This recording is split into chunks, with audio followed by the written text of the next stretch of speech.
Bạn chỉ cần chấp đám nhằm xung group chỉ mịp xua lúc cụ xa ra cha đôi chi lúc cụ này cụ tầng ọc này bằng đài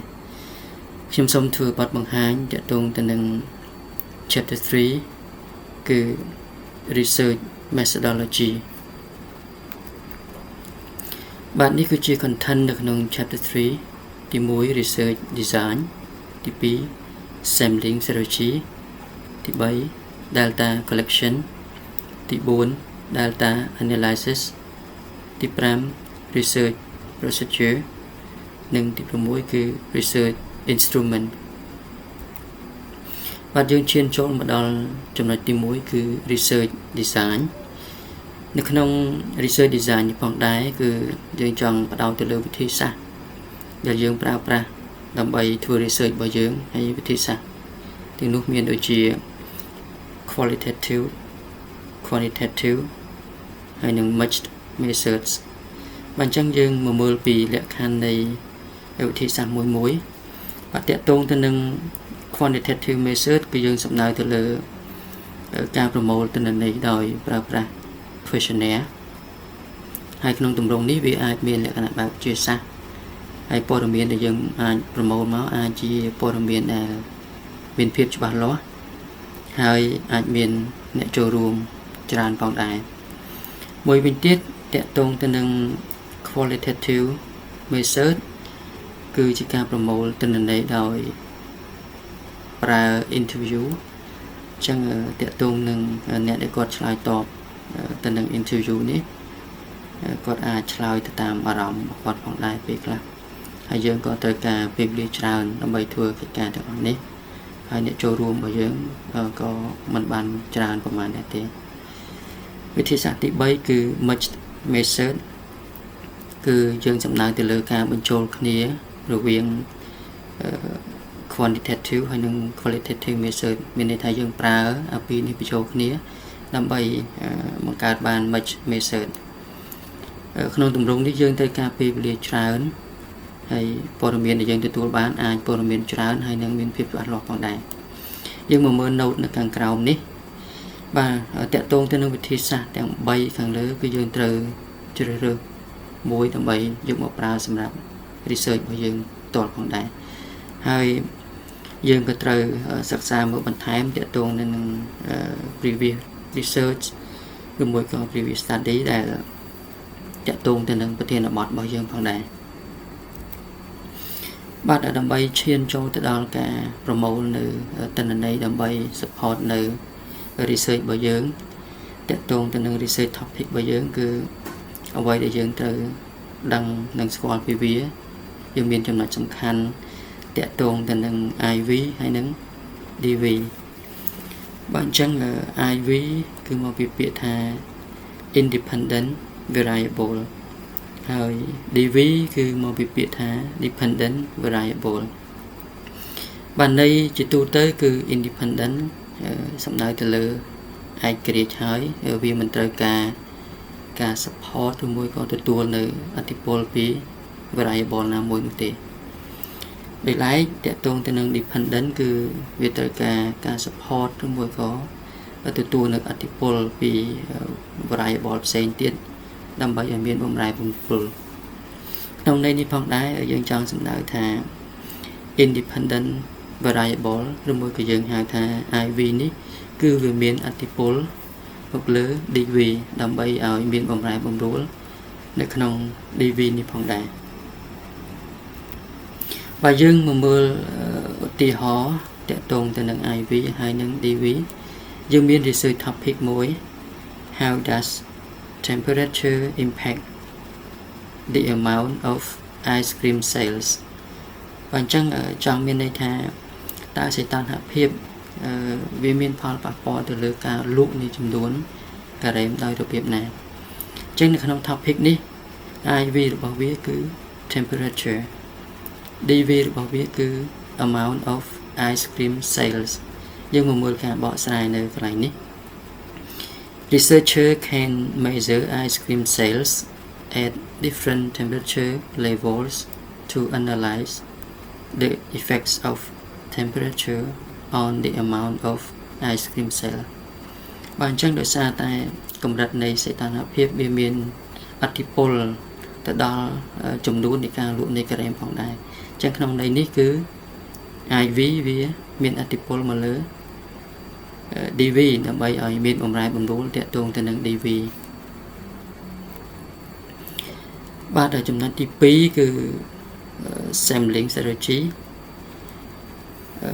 នៅក្នុង sampling strategy នេះផងដែរគឺយើងចង់សំដៅទៅលើ participant ឬមួយក៏ data sources គឺប្រភេទ data ដែលយើងប្រមូលមកហើយនឹងអ្នកចូលរួមចំណុចដែលយើងត្រូវយល់ដឹងពីចំណុចទី2នេះផងដែរគឺទាក់ទងទៅនឹង population សំដៅទៅលើចំនួនសរុបហើយនឹង sampling frame គឺសំដៅទៅលើចំនួនដែលយើងដកស្រង់ចេញមកពីចំនួនសរុបនេះផងដែរហើយយើងមាន sample size បាទអញ្ចឹងនៅក្នុងជំពូកទី3នេះយើងអាចហៅម្យ៉ាងទៀតថាគឺ pilot study សម្រាប់ថ្នាក់ master តាមការបញ្ជាក់ពីសាកលវិទ្យាល័យបើសិនជាមិនមានការប្រែប្រួលទេគឺយើងត្រូវសរសេរ MRP ដែលយើងហៅថា mini report paper បើសិនជា population 100យើងអាចទាញយកសំណាក់ចំនួន15មានន័យថាយើងអាច select ចំនួន15នាក់ក្នុងចំណោម100នេះសម្រាប់ master ហើយ PhD គឺបើសិនជា population មានចំនួន200យើងអាច select យក30បាទនេះគឺជា sample size ជាគំរូមួយដែលយើង adopted from Israel GD in 1992បាទបើសិនជា population ចំនួន100គឺយើងអាច select យក81នាក់ក្នុងនោះយើងអាចបូកជាមួយក៏ដក 5% បន្ថែមហើយយើងអាច select យក51ក្នុងនោះយើងអាចបូកឬក៏ដកបន្ថែម 10% ជាទូទៅយើងអាចបូកបន្ថែមក្នុងន័យដែលយើងបូកបន្ថែមនេះគឺស្គាល់ទុកចំនួនដែលយើងប្រមូលទិន្នន័យនេះអាចមានអ្នកមិនបានចូលរួមអញ្ចឹងយើងអាចបូកបន្ថែមនេះដើម្បីស្គាល់បាទយើងឈានចូលមកដល់ចំណុចទី3គឺ data collection បាទ data collection involves gathering information or data from various sources to address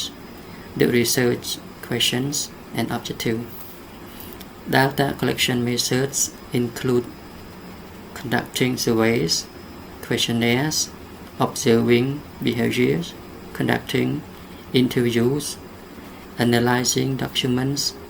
and collecting sensor data. បាទអញ្ចឹងចំណុចនេះគឺយើងចង់សំដៅទៅលើការប្រមូលទិន្នន័យពីប្រភពផ្សេងៗដើម្បីឲ្យវាឆ្លើយតបទៅនឹង research question ហើយនិង research objective របស់យើងហើយវិធីសាស្ត្រដែលយើងប្រមូលមានច្រើនដូចជា survey, questionnaire, observing behavior, conducting interview, analyzing document and collecting sensor data បាទចំណុចទី4គឺទាក់ទងទៅនឹង data analysis procedures. This section outlines how the selected data were analyzed to address the research questions or objective. It includes descriptions of analytical techniques, software tools used, and procedures for interpreting the results. បាទអញ្ចឹងកន្លែងនេះសំដៅទៅលើវិធីសាស្ត្រដែលយើងប្រមូលទិន្នន័យរបស់យើងដើម្បីឲ្យវា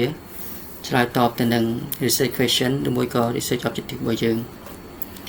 ហើយក្នុងហ្នឹងអ្វីដែលយើងត្រូវដឹងបន្ថែមគឺទាក់ទងទៅនឹង technique ក៏ដូចជា software tool ដែលយើងត្រូវយកមកប្រើដើម្បី analyze នៃ data របស់យើងផងដែរអញ្ចឹង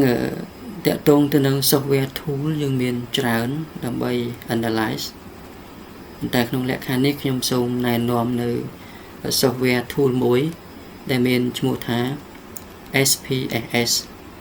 ដែលមកពីពាក្យពេញថា Statistical Package for Social Science ហើយនេះគឺជា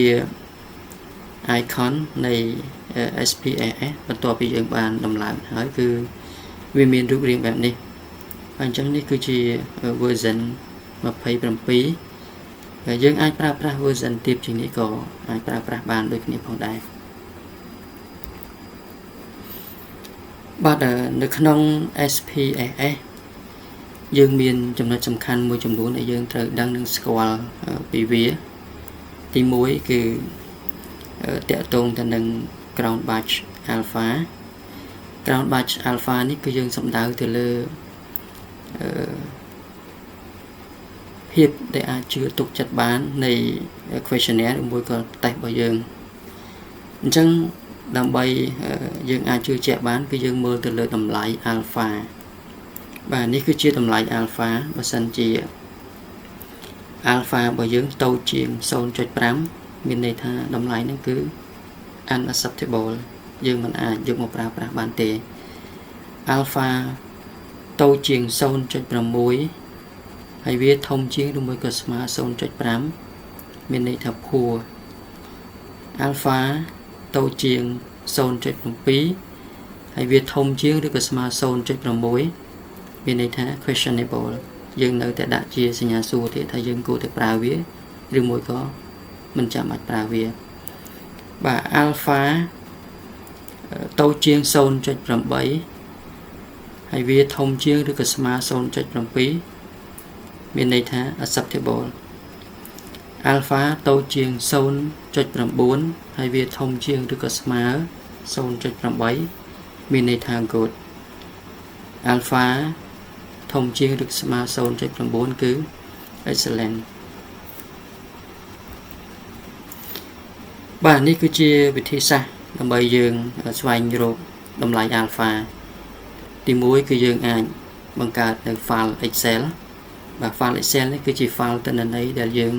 បានយកវាបញ្ចូលបន្ទាប់ពីយើងប្រមូលទិន្នន័យបានពីអ្នកចូលរួមរបស់យើងបាទទី2គឺយើងអាច copy file Excel ដែលយើងបានបង្កើតហើយហ្នឹងហើយយកវាទៅ paste នៅក្នុងកម្មវិធី SPAS គឺនៅក្នុង data view បាទនៅក្នុង data view នេះបាទជំហានទី3គឺយើងអាច edit នៅក្នុង variable view អញ្ចឹង data ដែលយើងបានទាញវាយកទៅដាក់នៅក្នុង data view នេះហើយគឺយើងមក edit វានៅក្នុង variable view បាទចំណុចទី4គឺយើង click យក analyze ហើយបន្តមកទៀតគឺយើងយកវាថា scale ហើយបន្តមកទៀតគឺ reliability analysis បាទដូចមានបង្ហាញនៅក្នុងរូបនេះឯង analyze scale reliability analysis បាទចំណុចទី5គឺយើងត្រូវ import item បន្តមកទៀតយើង click OK បាទ import item នេះគឺយើងយក item ទាំងអស់ដែលយើងគិតថាចង់សិក្សាអំពីតម្លៃ reliability របស់វាទាក់ទងនឹង alpha ហ្នឹងនៅក្នុងនេះហើយយើងត្រូវនាំវាមកដាក់នៅក្នុងតារាង item នៅខាងស្ដាំដៃនេះឯងបន្តមកទៀតយើងចុចពាក្យ OK បាទជាចុងក្រោយយើងនឹងទទួលបាននៅតម្លៃ alpha បែបនេះបាទយើងអាចមើលពីតម្លៃ alpha នៅត្រង់ចំណុចនេះថាតើ alpha ដែលយើងទទួលបានហ្នឹងយើងអាចប្រើប្រាស់វាបានឬមួយក៏អត់បាទចំណុចដែលសំខាន់មួយទៀតនៅក្នុងកម្មវិធី SPAS សម្រាប់ជំពូកទី3នេះគឺតាក់ទងទៅនឹង correlation គឺយើងចង់សិក្សាអំពីទំនាក់ទំនងរវាង IV ហើយនិង DV របស់យើងថាតើវាមានទំនាក់ទំនងនេះដែរឬទេហើយនេះគឺជា reference មួយចំនួនតាក់ទងទៅនឹង correlation ហើយតាមការបញ្ជាក់ពីខាងសាកលវិទ្យាល័យបើសិនជាមិនមានការប្រែប្រួលនោះទេតាក់ទងទៅនឹង reference ដែលយើងយកមកប្រើប្រាស់ក្នុង research របស់យើងគឺ 5 years lasted គឺយើងយកត្រឹម5ឆ្នាំចុងក្រោយបាទនេះគឺជាតម្លៃ correlation ដែលយើងអាចធ្វើការកត់ចំណាំជាមួយតម្លៃនេះបានដើម្បីយើងវិភាគទិន្នន័យយើងបាទអញ្ចឹងR នេះគឺស្មើនឹងពាក្យថា Pearson នៅក្នុងកម្មវិធី SPSS អញ្ចឹង R គឺសំដៅទៅលើ correlation បាទអញ្ចឹងបើសិនជាតម្លៃ R របស់យើងវាធំជាង 0.00 តែវាថោកជាង 0.20 មានន័យថា very low correlation បើសិនជាតម្លៃ R វាធំជាង 0.20 តែវាតូចជាង 0.40 គឺមានន័យថា low correlation តម្លៃ R ធំជាង 0.40 តែវាតូចជាង 0.60 គឺ good correlation R ធំជាង 0.60 តែតូចជាង 0.80 គឺ high correlation R ធំជាង 0.90 តែតូចជាង 1.00 មានន័យថា very high correlation បាទតម្លៃដែលសំខាន់មួយទៀតដែលយើងត្រូវតែដឹងនៅក្នុង SPSS សម្រាប់ចំពោះ3នេះគឺតកតងទៅនឹង p value ពាក្យពេញរបស់វាគឺ probability value p value នេះគឺយើងចង់សំដៅទៅលើភស្តុតាងដែលវាមានសារៈសំខាន់ដែលវាមានទំនាក់ទំនងគ្នាដែរទៅនឹង correlation ខាងលើបាទហើយនេះគឺជា sample មួយចំនួនដែលយើងអាច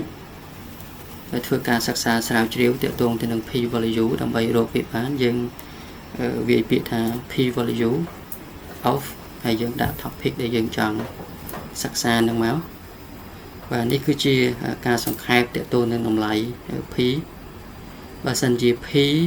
ធំជាង 0.05 មានន័យថា not significant p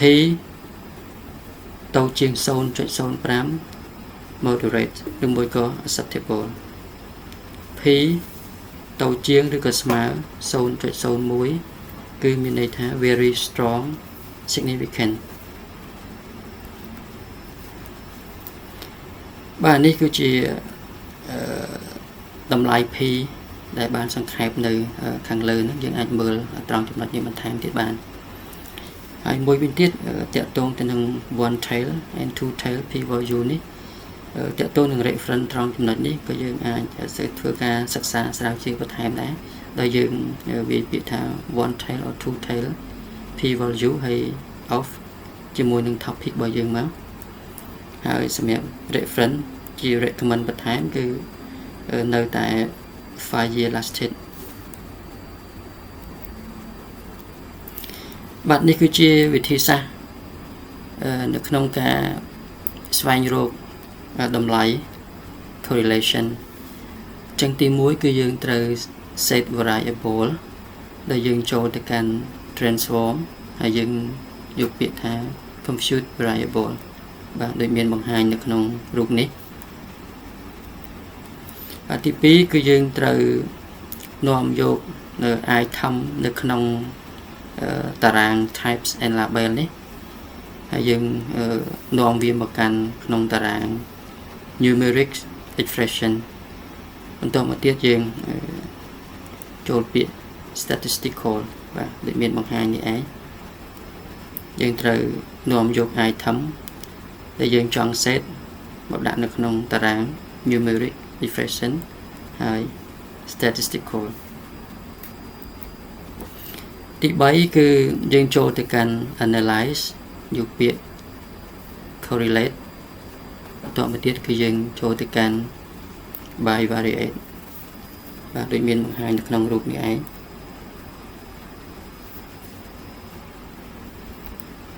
បាទទី4គឺ bivariate correlation យើងត្រូវនាំយក variable ដែលយើងបាន set នៅខាងដើមហ្នឹងចូលមកកាន់តារាង variables ហើយយើងចុចពី OK ពីចុងក្រោយយើងនឹងទទួលបានតម្លៃ correlation រវាង variable ដែលយើងបាន set នឹងឯងបាទអញ្ចឹងគឺនេះ ជាតម្លៃ correlation ដែលយើង set variable a ហើយនិង b បាទនេះគឺជា Pearson correlation a ហើយនិង b បាទអញ្ចឹងតម្លៃ correlation គឺយើង check នៅត្រង់នេះបាទត្រង់នេះអញ្ចឹង correlation a និង b វាមានតម្លៃស្មើគ្នាតម្លៃនៅកន្លែងនេះគឺ 0.816 បាទវាបង្ហាញ3ខ្ទង់ឲ្យយើងនៅក្នុងនេះវាក៏បង្ហាញបន្ថែមផងដែរទាក់ទងនឹងតម្លៃ p value អញ្ចឹង p value របស់យើងគឺបង្ហាញត្រង់នេះ sig នេះគឺស្មើនឹងពាក្យថា significant គឺសំដៅទៅលើ p value ហើយនេះគឺជាតម្លៃ p value 0.000 យើងមាន3ខ្ទង់បង្ហាញបាទយើងឈានចូលមកដល់ចំណុចទី5គឺ research procedure the procedure section of the methodology chapter is simply how you are going to administer the instruments that you just described to the participants you are going to select. Research procedures typically involve series of systematic steps designed to gather information. បាទអញ្ចឹងនៅក្នុង research procedure នេះផងដែរគឺយើងចង់សំដៅទៅលើបាទជំហាននីមួយៗបាទនៅក្នុងការប្រមូលទិន្នន័យរបស់យើងពីអ្នកចូលរួមផងដែរយើងត្រូវបង្ហាញពីនីតិវិធីក៏ដូចជាជំហានយើងមួយជំហានម្ដងនៅក្នុងការប្រមូលទិន្នន័យនេះឲ្យបានច្បាស់លាស់បាទឈានមកដល់ចំណុចទី6គឺ research instrument Research instrument is a tool or techniques used to collect data in a systematic and standardized manner during the research process. Example, the study used questionnaire as a tool to gather the information. The questionnaires are in both English and Khmer versions. បាទអញ្ចឹងនៅក្នុង research instrument នេះយើងចង់សំដៅទៅលើ technique ដែលយើងប្រើប្រាស់ដើម្បីប្រមូលនៅទិន្នន័យរបស់យើងមើលឧទាហរណ៍ជាគំរូគឺការសិក្សាស្រាវជ្រាវមួយនេះយើងប្រើប្រាស់កម្រងសំណួរជា tool ឬមួយក៏ជា instrument ដើម្បីប្រមូលនៅព័ត៌មានរបស់យើងហើយកម្រងសំណួររបស់យើងទាំងអស់នោះបាទយើងមានជា version បែបអង់គ្លេសផងនិង version បែបខ្មែរផងដែរបាទចុងក្រោយនេះគឺជា reference ដើម្បី support បន្ថែមនៅក្នុងជំពូកទី3នេះតែប៉ុណ្ណោះបាទហើយជាចុងក្រោយក៏ឃើញថាជំពូកទី3របស់យើងក៏បានដល់ទីបញ្ចប់ផងដែរបាទអញ្ចឹងខ្ញុំបាទក៏សូមអរគុណបាទ